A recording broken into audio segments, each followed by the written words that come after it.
പിതാവിൻ്റെയും പുത്രൻ്റെയും പരിശുദ്ധാത്മാവിൻ്റെയും നാമത്തിൽ ആമേൻ. കർത്താവിൻ്റെ വചനം ശ്രവിക്കുവാൻ ഒരു നിമിഷം നമ്മുടെ കരങ്ങൾ കൂപ്പി കണ്ണടച്ച് നാം ഏത് സ്ഥലത്തായിരിക്കുന്നു ടെലിവിഷനിലൂടെ കർത്താവിൻ്റെ വചനം കേൾക്കാനായിട്ട് ഒരുങ്ങിയാണ്.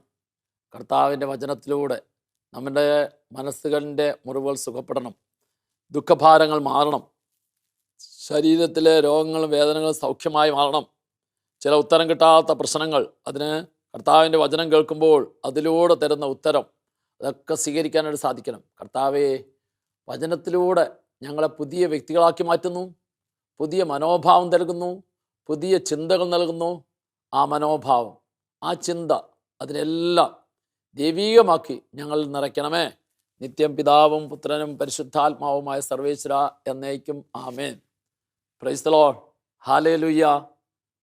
സ്നേഹമുള്ളവരെ, യാക്കോബ് ശ്ലീഹ എഴുതിയ ലേഖനത്തിൻ്റെ 4-ാം അധ്യായത്തിൻ്റെ 8-ാം തിരുവചനത്തിൽ ഇങ്ങനെയാണ് നമ്മൾ വായിക്കുക: ദൈവത്തോട് ചേർന്ന് നിൽക്കുവിൻ, അവിടുന്ന് നിങ്ങളോടും ചേർന്ന് നിൽക്കും. ദൈവത്തോട് ചേർന്ന് നിൽക്കുവിൻ, അവിടുന്ന് നിങ്ങളോടും ചേർന്ന് നിൽക്കും. എനിക്ക് നിങ്ങൾക്കൊക്കെ പെട്ടെന്ന് അത് മനസ്സിലാകുന്നതിന് വേണ്ടിയിട്ട് ജെറമ്യാ പ്രവാചകന്റെ പുസ്തകം 13-ാം അധ്യായത്തിൻ്റെ 11-ാം തിരുവചനത്തിൽ ഒരു ഉദാഹരണം പറയുന്നുണ്ട്. എങ്ങനെയാണ് ചേർന്ന് നിൽക്കേണ്ടത്?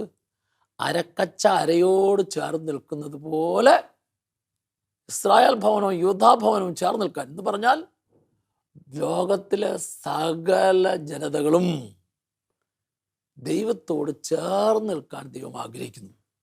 ദൈവത്തോട് ചേർന്ന് നിന്നാൽ എന്താ ഗുണം? ദൈവത്തോട് ചേർന്ന് നിന്നാൽ മനുഷ്യൻ്റെ ജീവിതത്തിലെ എല്ലാ കാര്യങ്ങളിലും മനുഷ്യന് സമൃദ്ധി ഉണ്ടാവും, സമൃദ്ധി, അഭിവൃദ്ധി ഉണ്ടാവും. ഇപ്പം വെള്ളം കിട്ടുന്നതിന് വേണ്ടി പല സ്ഥലത്തും കിണർ കുഴിച്ച് നോക്കി, പല കിണറും കുഴിച്ചിട്ടും കിട്ടിയില്ല. അങ്ങനെ കിട്ടാതെ വിഷമിച്ചിരിക്കുന്ന ഒരു മനുഷ്യൻ അവസാനം ഒറ്റ കൈക്ക് ഒരു സ്ഥലത്ത് കുഴിച്ചപ്പോൾ അതിലിഷ്ടം പോലെ വെള്ളം കിട്ടി. പറയും, എനിക്ക് ഈ അവസാനം കുഴിച്ച കിണറിൽ നിന്ന് സമൃദ്ധമായിട്ടുള്ള ജലം ഉണ്ടായി, സമൃദ്ധമായിട്ടുള്ള ജലം, ഇഷ്ടംപോലെ, എന്തോരം കോരിയാലും തീരിയല്ല. ഏതെല്ലാം കാര്യത്തിന് വേണ്ടി വെള്ളം എടുത്ത് ഉപയോഗിച്ചാലും അത് എത്ര കഠിനമായ വേനലായാലും ആ വേനൽക്കും ഇഷ്ടംപോലെ എടുത്ത് ഉപയോഗിച്ചാലും വെള്ളം കുറയല.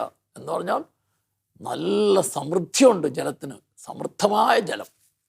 ഈ സമൃദ്ധി, നമുക്കറിയാം, ആ സമൃദ്ധി എന്ന വാക്ക് കേൾക്കുമ്പോൾ തന്നെ മനസ്സിന് ഒരു കുളിര, ഇഷ്ടം പോലെ. അപ്പം എന്താ? ദൈവത്തോട് ചേർന്ന് നിന്നാൽ ദൈവം ഏതൊക്കെ മേഖലയിൽ സമൃദ്ധി തരും? ഒന്ന്, ദൈവം തരുന്ന ഒന്നാമത്തെ സമൃദ്ധി സ്നേഹത്തിൻ്റെ മേഖലയിൽ സമൃദ്ധി തരും.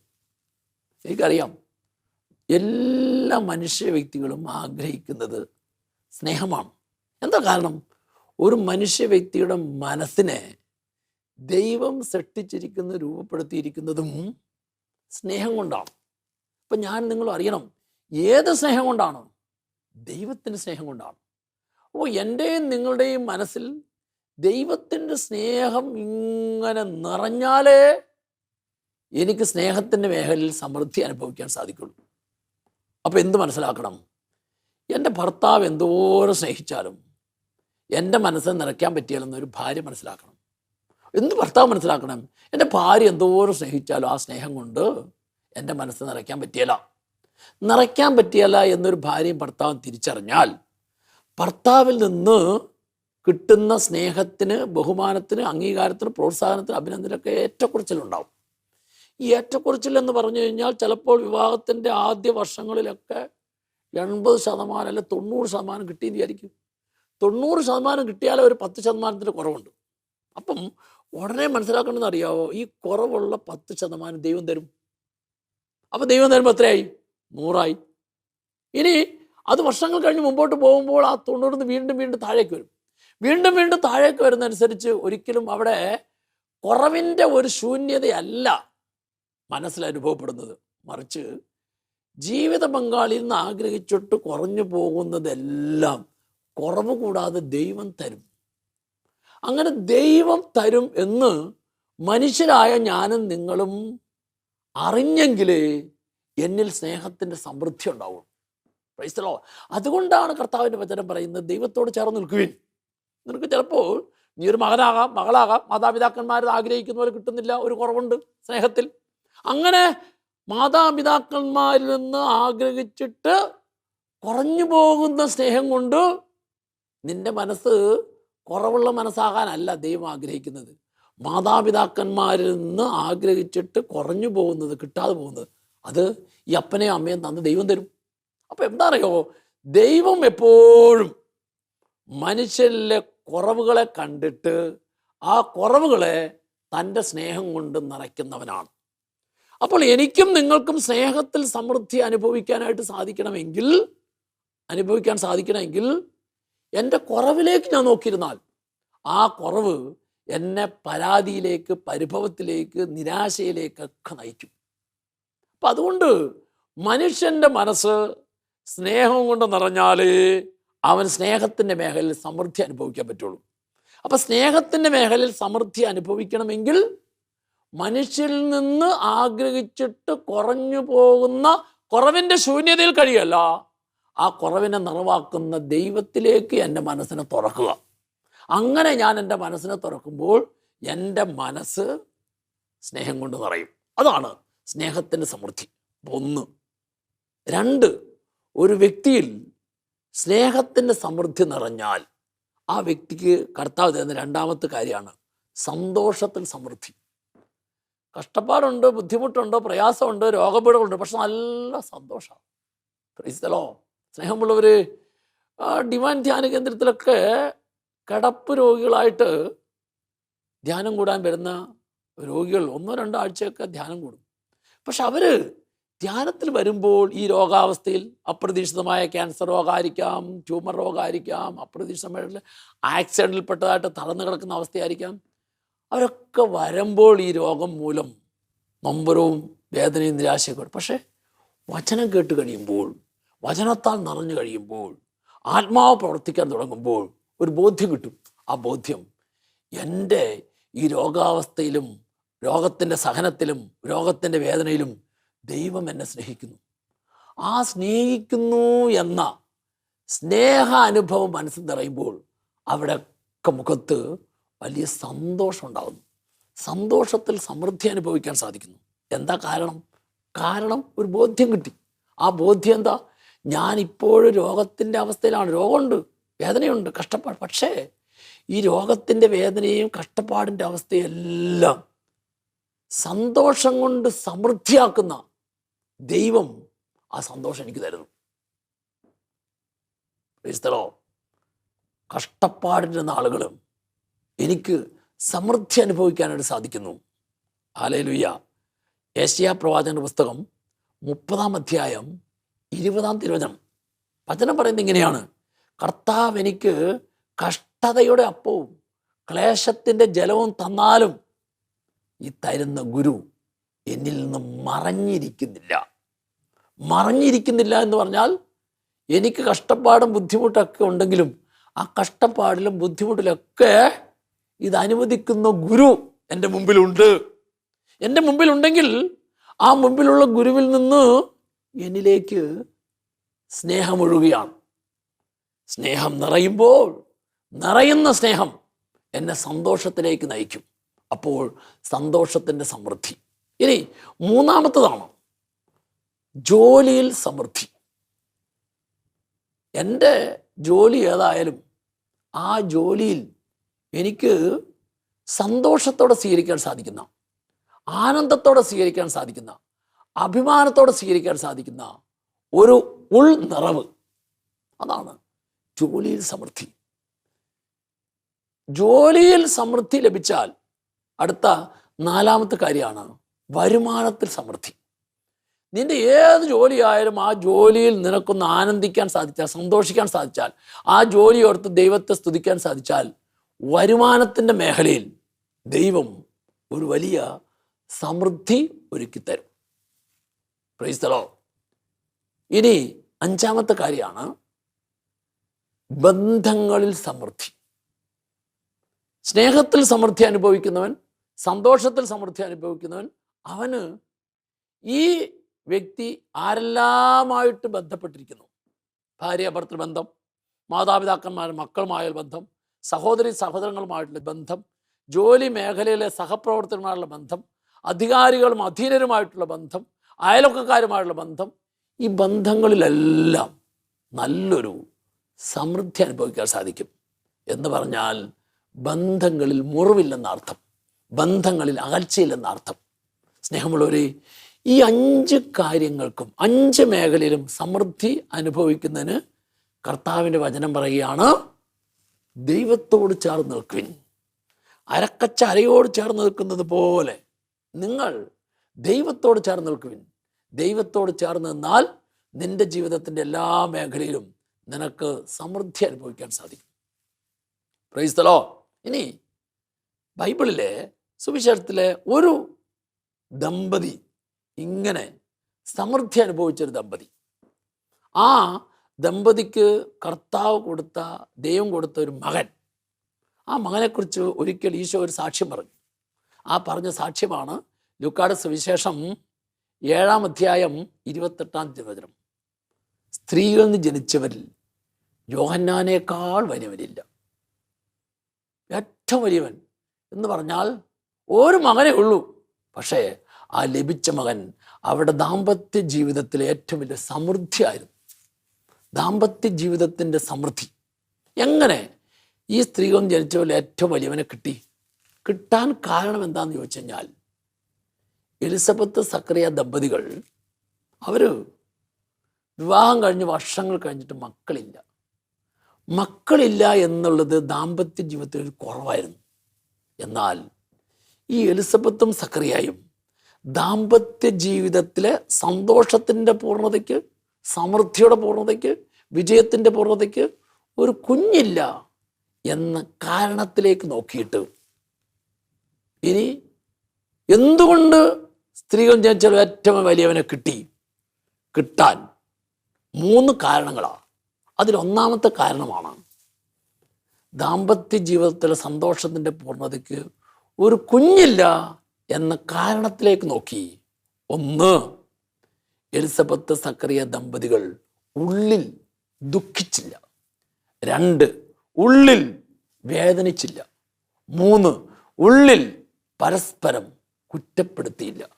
4, ഉള്ളിൽ പരസ്പരം പരാതി പറഞ്ഞില്ല. 5, നിരാശപ്പെട്ടില്ല. ഇപ്പം ഞാൻ നിങ്ങൾക്ക് പറഞ്ഞുതരികയാണ്, ജീവിതത്തിൻ്റെ ഏത് മേഖലയിലും സമൃദ്ധി ലഭിക്കണമെങ്കിൽ സ്നേഹം മനുഷ്യ വ്യക്തികളിൽ നിന്ന് കിട്ടാത്തതിനെ നോക്കി, അഭിനന്ദനം, പ്രോത്സാഹനം, നല്ല വാക്ക്, ബഹുമാനം, ആദരവ് ആരിൽ ആഗ്രഹിക്കുന്നത്. ആഗ്രഹിച്ചിട്ട് ആരിൽ നിന്നെല്ലാമാണ് കിട്ടാതെ പോകുന്ന സന്ദർഭങ്ങളിൽ, സമയങ്ങളിൽ ആ കിട്ടാതെ പോകുന്നതിലേക്ക് നോക്കി നിന്റെ മനസ്സ് ദുഃഖിക്കരുത്. 1. 2, മനസ്സ് വേദനിക്കരുത്. 3, മനസ്സിൽ പരാതി പറയരുത്. 4, മനസ്സിൽ കുറ്റപ്പെടുത്തരുത്. 5, മനസ്സിൽ നിരാശപ്പെടരുത്. അതാ സമൃദ്ധി ലഭിക്കാൻ ജീവിതത്തിൻ്റെ ഏത് മേഖലയിലായാലും, സമ്പത്തിൻ്റെ മേഖലയിൽ, വരുമാനത്തിൻ്റെ മേഖലയിൽ, മക്കളുടെ മേഖലയിൽ, അതുപോലെ ജീവിതത്തിലെ വ്യത്യസ്തമായ തലങ്ങളിൽ എവിടെ നിനക്ക് നീ ആഗ്രഹിച്ചത് എന്ത് കിട്ടുന്നില്ല, ആ കിട്ടാത്തതിലേക്ക് നോക്കി ഒരിക്കലും നിന്റെ മനസ്സിൽ ദുഃഖിക്കുകയോ വേദനിക്കുകയോ പരാതി പറയുകയോ കുറ്റപ്പെടുത്തുകയോ നിരാശപ്പെടുകയോ ചെയ്യാതിരുന്നാൽ ദൈവം നിന്നെ എവിടെയാണോ കിട്ടാതെ പോയത് അവിടെ നിനക്ക് ഒരു സമൃദ്ധി കർത്താവ് തരും. Price the Lord. സ്നേഹമുള്ളവരെ, ഒരു ഭാര്യയും ഭർത്താവും സാക്ഷ്യം പറഞ്ഞു, മക്കളില്ലാത്ത ദമ്പതികളാണ്. 12 വർഷം ദാമ്പത്യ ജീവിതത്തിൽ ആഗ്രഹിച്ചൊരു കുഞ്ഞിന് വേണ്ടി, പക്ഷെ കിട്ടിയില്ല. കിട്ടാത്ത ആ കുഞ്ഞിലേക്ക് നോക്കി അവർ ദാമ്പത്യ ജീവിതത്തിൽ ദുഃഖിക്കാതെ, വേദനിക്കാതെ, പരാതി പറയാതെ, കുറ്റപ്പെടുത്താതെ, നിരാശപ്പെടാതെ ദൈവത്തിൻ്റെ കരങ്ങളിലേക്ക് സമർപ്പിച്ചിട്ട് ദൈവത്തോട് കൂടുതൽ ചേർന്ന് നിന്നു. അങ്ങനെ 12 വർഷം മക്കളില്ലാത്ത ദമ്പതികൾ ആദ്യമായിട്ട് ഡിവൈൻ ധ്യാന കേന്ദ്രത്തിൽ മക്കളില്ലാത്ത ദമ്പതികളുടെ ധ്യാനത്തിൽ കൂടി ഏതാണ്ട് 1.5 മാസം കഴിയുന്നതിന് മുമ്പ് ആ ഭാര്യ പ്രഗ്നൻ്റായി. 12 വർഷത്തിന് ശേഷമാണ് അവർക്ക് ആദ്യമായിട്ട് ഒരു കുഞ്ഞിന് ലഭിക്കുന്നത്. എന്താ കാരണം എന്നറിയാമോ? 12 വർഷത്തെ ദാമ്പത്യ ജീവിതത്തിൽ ഈ കുഞ്ഞില്ല എന്ന കാരണത്തിൽ ഇതൊക്കെ ദുഃഖിക്കാതെ, വേദനിക്കാതെ, നൊമ്പരപ്പെടാതെ, പരാതി പറയാതെ, നിരാശപ്പെടാതെ ദൈവത്തോട് ചേർന്നു. എങ്ങനെ കിട്ടിയ ബോധ്യം? അതായത് എലിസബത്ത് സക്കറിയ ദമ്പതികൾ അവർക്ക് ഏറ്റവും വലിയൊരു മകനെ കൊടുക്കാൻ കാരണം അവർ ഈ മനോഭാവം സ്വീകരിച്ചുകൊണ്ടാണ്. നമ്മളൊക്കെ ജീവിതത്തിൽ ഏത് മേഖലയിലാണോ നിനക്ക് സമൃദ്ധി വേണ്ടത്, ആ സമൃദ്ധിയിൽ ഇന്ന് ദാരിദ്ര്യമാണുള്ളതെങ്കിൽ, കഷ്ടപ്പാടാണുണ്ടെങ്കിൽ, ബുദ്ധിമുട്ടാണുണ്ടെങ്കിൽ, ഇല്ലാത്ത അവസ്ഥയാണുള്ളതെങ്കിൽ നീ അതിലേക്ക് നോക്കി മനസ്സ് ദുഃഖിക്കാതെ, വേദനിക്കാതെ, പരാതി പറയാതെ, നിരാശപ്പെടാതെ, കുറ്റപ്പെടുത്താതെ ദൈവത്തിൻ്റെ കരങ്ങളിലേക്ക് സമർപ്പിച്ചിട്ട് നീ ദൈവത്തിലേക്ക് നോക്കി ദൈവത്തോട് ചേർന്ന് നിന്നാൽ ആ കുറവുള്ള മേഖലയിൽ ദൈവം ഒരു സമൃദ്ധി തരും. അതിൻ്റെ തെളിവാണ് എലിസബത്ത് സക്കറിയ ദമ്പതികൾക്ക് ഏറ്റവും വലിയ മകനെ ദൈവം കൊടുക്കാൻ കാരണം. അപ്പോൾ ഒന്നാമത്തെ അതാണ്. ഇനി രണ്ടാമത്തെ കാരണം എന്താണ്? എലിസബത്ത് സക്കറിയ ദമ്പതികൾക്ക് ഏറ്റവും സ്ത്രീകളിച്ച് വലിയവനെ കിട്ടാൻ കാരണം. അതിന് വചനം പറയും. ലൂക്കായുടെ സുവിശേഷം 1-ാം അധ്യായത്തിൻ്റെ 6-ാം തിരുവചനം. 1, അവർ ദൈവത്തിന് മുമ്പിൽ നീതിനിഷ്ഠരായിരുന്നു. അതാ രണ്ടാമത്തെ കാര്യം, ദൈവത്തിന് മുമ്പിൽ നീതിനിഷ്ഠരായിരുന്നു. എന്താ നീതിനിഷ്ഠർ, നീതി പ്രവർത്തിക്കുന്നവരെന്ന് പറഞ്ഞാൽ അർത്ഥം നമ്മുടെയൊക്കെ കൺമുമ്പിൽ നന്മയും തിന്മയും ഉണ്ട്. ഈ നന്മയും തിന്മയും ഉള്ളതിൽ നിന്ന്, കാണുന്നതിൽ നിന്ന് നന്മ മാത്രം തിരഞ്ഞെടുത്ത് ജീവിക്കുന്ന ജീവിതത്തെയാണ് നീതിനിഷ്ഠമായുള്ള ജീവിതം എന്ന് പറയുന്നത്. 1. 2, നമ്മുടെയൊക്കെ കൺമുമ്പിൽ ശരിയും തെറ്റുമുണ്ട്. വ്യത്യസ്തമായ കാര്യങ്ങൾ, ശരിയോട് തെറ്റുമുണ്ട്. പക്ഷെ ആ ശരിയും തെറ്റും ഉള്ളതിൽ നിന്ന് ശരി മാത്രം തിരഞ്ഞെടുക്കുന്നു. ഈ ശരി മാത്രം തിരഞ്ഞെടുത്ത് ജീവിക്കുന്ന ജീവിതമാണ് നീതിനിഷ്ഠമായ ജീവിതം. 3, നമ്മുടെയൊക്കെ കൺമുമ്പിൽ സത്യമുണ്ട്, അസത്യമുണ്ട്. ഈ സത്യവും അസത്യവും ഉള്ളതിൽ നിന്ന് സത്യം മാത്രം തിരഞ്ഞെടുത്ത്, അപ്പോൾ സത്യം പറഞ്ഞ്, സത്യം ചെയ്ത്, സത്യം പ്രവർത്തിച്ച് സത്യത്തിന് സാക്ഷി വഹിക്കുക. തല പോയാലും സത്യത്തെ കൈവിടാതിരിക്കുക. Price the Lord. 4, നമ്മുടെയൊക്കെ കൺമുമ്പിൽ പാപമുണ്ട്, പുണ്യമുണ്ട്. ഈ പാപത്തിലും പുണ്യത്തിലും നിൽക്കുന്ന പുണ്യം മാത്രം തിരഞ്ഞെടുക്കുക. പുണ്യം തിരഞ്ഞെടുത്ത് പുണ്യത്തിൽ വളർന്ന് അനേകരെ പുണ്യത്തിൽ വളർത്തുക. അപ്പം ഞാൻ പറഞ്ഞത് നീതിനിഷ്ഠമായിട്ട് ജീവിച്ചു എന്ന് പറയുമ്പോൾ 4 കാര്യങ്ങളാണ്. 1, നന്മ മാത്രം. 2, ശരി മാത്രം. 3, സത്യം മാത്രം. 4, പുണ്യം മാത്രം ചെയ്ത് പ്രവർത്തിച്ച് ജീവിക്കുന്ന ജീവിതം. എലിസബത്ത് സക്കറിയ ദമ്പതികൾ നീതിനിഷ്ഠരായിരുന്നു എന്ന് പറയുമ്പോൾ അർത്ഥം ഇവര് ഇങ്ങനെ ജീവിച്ച ജീവിതമായിരുന്നു. ഇനി 3-ാമത്തെ കാര്യം അതാണ്, കർത്താവിൻ്റെ കൽപ്പനകളും പ്രമാണങ്ങളും കുറ്റമറ്റ വിധം അനുസരിച്ച് വരും. കർത്താവിൻ്റെ കൽപ്പനകളും പ്രമാണങ്ങൾ കുറ്റമറ്റ വിധം അനുസരിക്കുക. എന്താ അർത്ഥം? 1, കർത്താവിൻ്റെ കൽപ്പനകളും പ്രമാണങ്ങളും കുറ്റമറ്റ വിധം അനുസരിക്കുക എന്ന് പറഞ്ഞാൽ ജീവിതത്തിലെ എല്ലാ കാര്യത്തിലും 1-ാം സ്ഥാനം കൊടുക്കുക. 1-ാം സ്ഥാനം ദൈവത്തിന്. കാരണം ഏത് കാര്യമായാലും ആ കാര്യത്തിൽ ദൈവത്തിൻ്റെ മുഖം കാണുന്നു. ദൈവത്തിൻ്റെ മുഖം കാണുന്നവനെ ദൈവത്തിന് 1-ാം സ്ഥാനം കൊടുക്കാനായിട്ട് സാധിക്കുള്ളൂ. അതുകൊണ്ട് ലൂക്കായുടെ സുവിശേഷം 10-ാം അധ്യായം 27-ാം തിരുവചനത്തിൽ നിയമജ്ഞൻ ഈശോയോട് ചോദിച്ചു, അതിപ്രധാനമായ കൽപ്പന ഏതാണ്? ചോദിച്ച നിയമജ്ഞനാ, അവൻ നിയമം പഠിച്ചിട്ടുണ്ട്, അതുകൊണ്ട് അവൻ നിയമജ്ഞനായത്. അവൾ പറഞ്ഞു, നിയമത്തിൽ എന്ത് എഴുതിയിരിക്കുന്നു, നീ എന്ത് വായിക്കുന്നു? നീ നിന്റെ ദൈവമായ കർത്താവിനെ പൂർണ്ണ മനസ്സോടും പൂർണ്ണ ഹൃദയത്തോടും പൂർണ്ണ ആത്മാവോടും സർവ്വശക്തിയോടും കൂടെ സ്നേഹിക്കുക.